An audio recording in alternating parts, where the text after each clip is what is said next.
And now, a man who needs no introduction, Sheriff Lee Baca.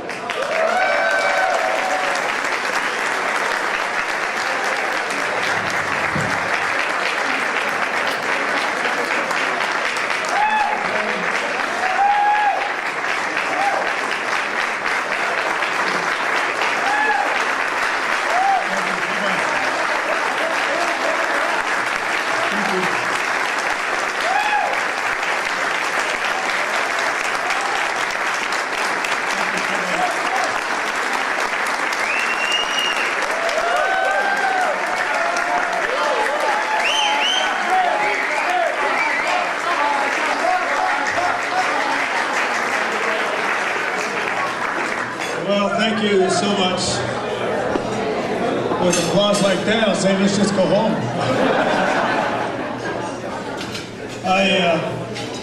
I'm so delighted to see all of you here this evening, and as you know, this is an evening that's not only special to each of us in this room, but it's particularly special to me. And I would like to say a few words about each and every one of you here as men and women, as individuals who have worked hard to build a life that you can not only be proud of, but that your mothers and fathers can be proud of you, and that your grandmothers and grandfathers can be proud of you, and that the name that you each hold that's special to you is a continuation of the legacy of what your families all represented, who are no longer here living in this current time, but live in your heart, because none of us could ever be where we are today were it not for our forefathers in lands that are throughout the entire world who struggled mightily to have something better there, and to see to it that each and every one of you had the spirit to push further so that you could even build more for your own families as you grew up as children to adults. That's what this is about tonight. This is a story that each of you share. Gary Nalbandian is one of many. He is special tonight. We're honoring him, but I'm really speaking about honoring you. You see, when he steps up and takes on this job of a chief in a very large law enforcement agency, the second largest law enforcement agency in America, with 18,000 employees and a $2.5 billion budget, that's a huge part of what this story is. It's about an immigrant. It's about a man who came from a very, very special part of the world, a place called Lebanon.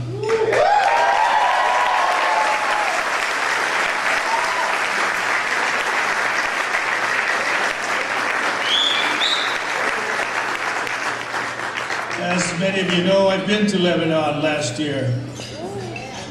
I was over in Beirut. I snuck off to Saida.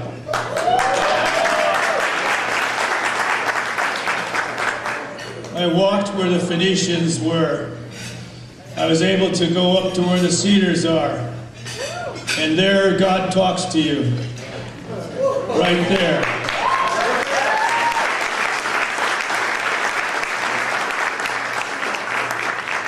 The beautiful part of Lebanon is its people. And there is always the reality that when people can come together, and when you live on a land that God made that was so dear and precious, that there will always be an attraction to protect that beautiful part of the world. Tonight we have so many people from Lebanon. We have Maronites, we have Catholics, we have Orthodox, we have Druze, we have Shia, Sunni, we have the New Futures movement. We virtually have a lot of people who, yes, indeed, go ahead. Yes, we have that. Thank you. Thank you very much. Give this man an applause. He's up.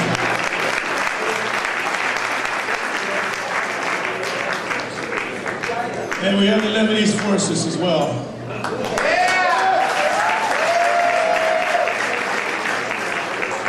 Earlier we had Consul General Madana Aoun. She was here. Consul General represents the great nation of Lebanon as well. And of course we have people from Syria and all over parts of the Middle East. Egypt is included. Gary's mentioned it. Charlie mentioned it. But one of the great priorities that I have, as you all know, and we have a crown prince from Saudi Arabia. Thank you so much.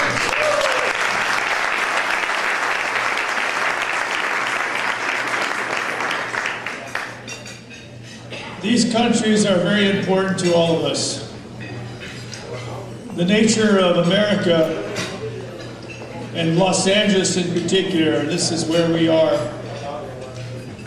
Los Angeles is one of the great capitals of the world, not just the United States. People from all nations come and go from Los Angeles, stop for a few days, a few weeks, a few months, and some even a few years. Los Angeles is the place where I was born. But when you're born in this county, you are obligated to the world. The world is not something over there.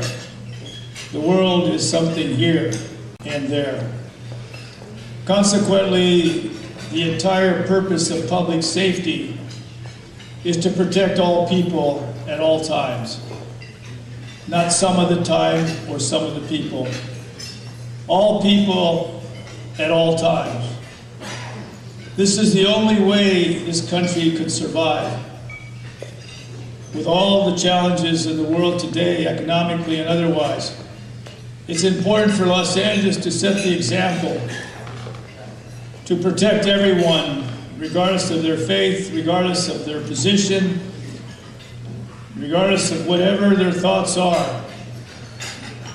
That the reality of Earth and the reality of our universe is that it is too miraculous for us to just think that it was an accident that we're here.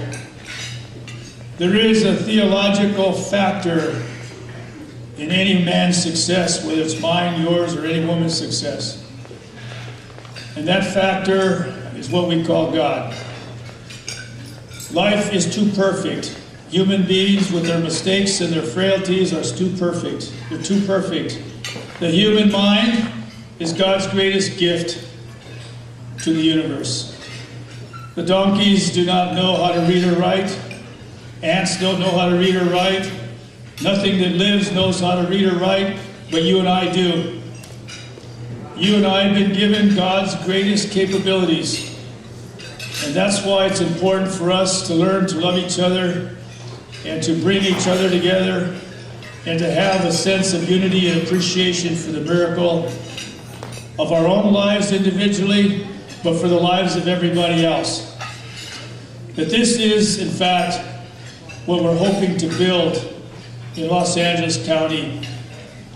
One community, another community, one language and many languages, one way of looking at things and then another way of looking at things, so that we reach the point where we understand that all of us will work together to make sure that each one of us continues to grow in the most constructive way possible, the most positive way possible.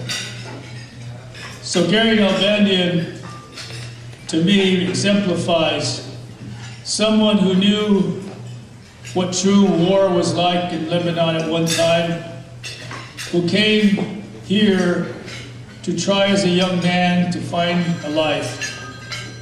It was also important for him to find a wife. I don't believe any man is fully successful in life without a wife.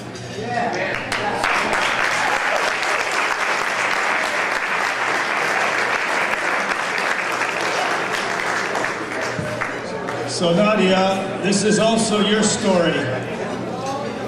I'd like Nadia to please stand up, if you don't mind.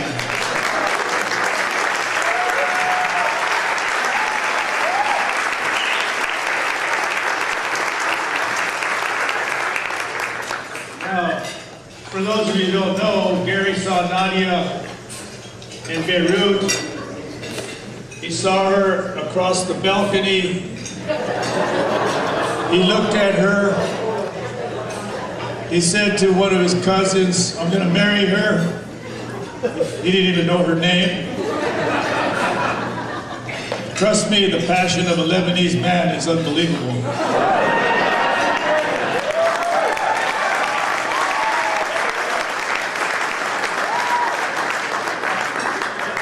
But the great part of this story is they were married 10 days later. Now, as you know, he has 2 sons and a beautiful daughter. One son is at Santa Clara University, and she's studying to be a doctor. He's in pre-med studies. That's Anthony.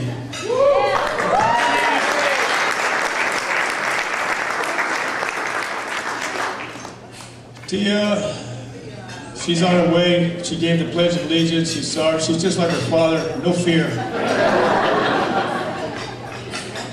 But there is a time when a young man becomes a father and works harder to make sure his children's dreams come true. And so here we are tonight, identifying with one person, all of us. That's you, Gary.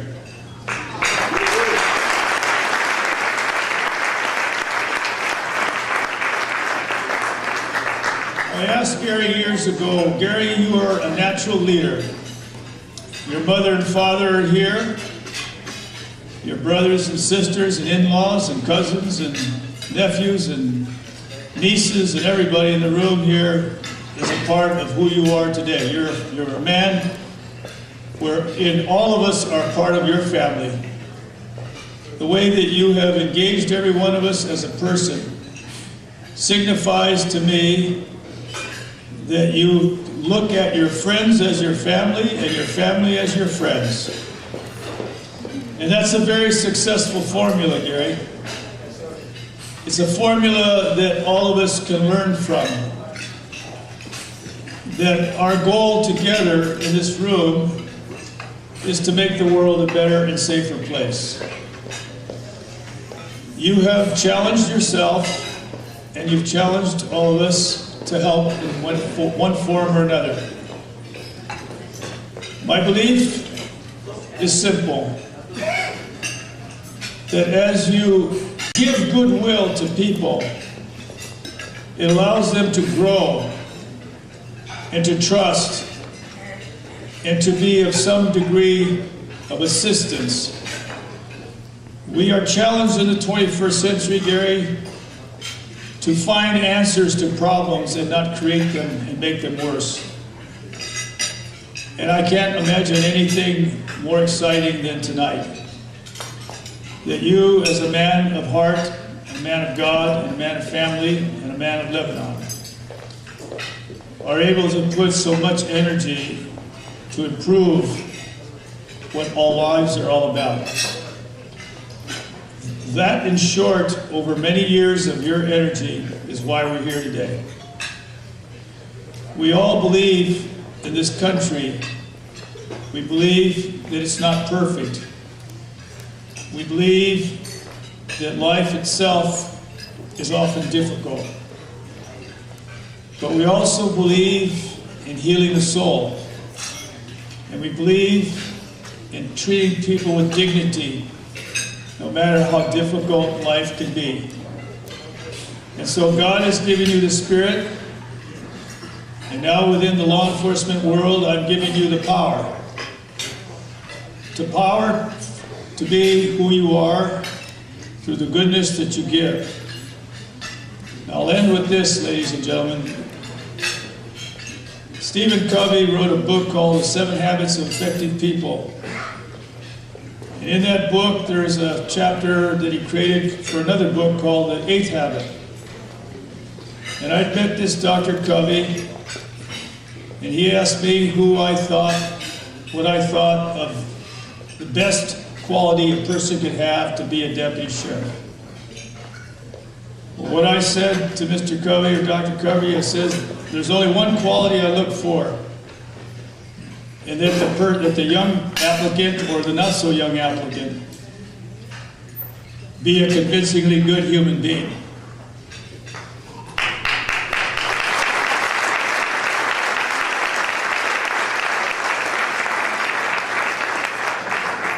Ladies and gentlemen, in my heart and in my mind, each and every one of you here is a convincingly good human being. But in order for us to honor you in the Sheriff's Department, I've selected Gary Nalbandian to be a division chief to help this community get stronger because he's also a convincingly good human being. Thank you. Come on up here. Thank you very much.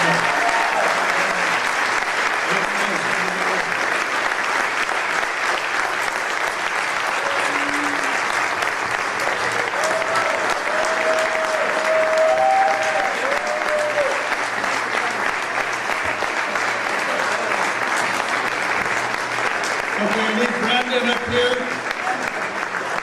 I need Anthony, I need Tia, I need Nadia. Okay, Brandon, where are you? Okay, hands up.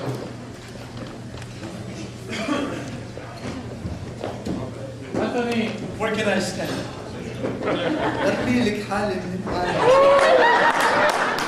I want you to know, those of you that don't know this, everywhere I went with Gary, I ended up dancing in places that not only did we have a lot of food to eat, we had 3 hours in which to dance it off.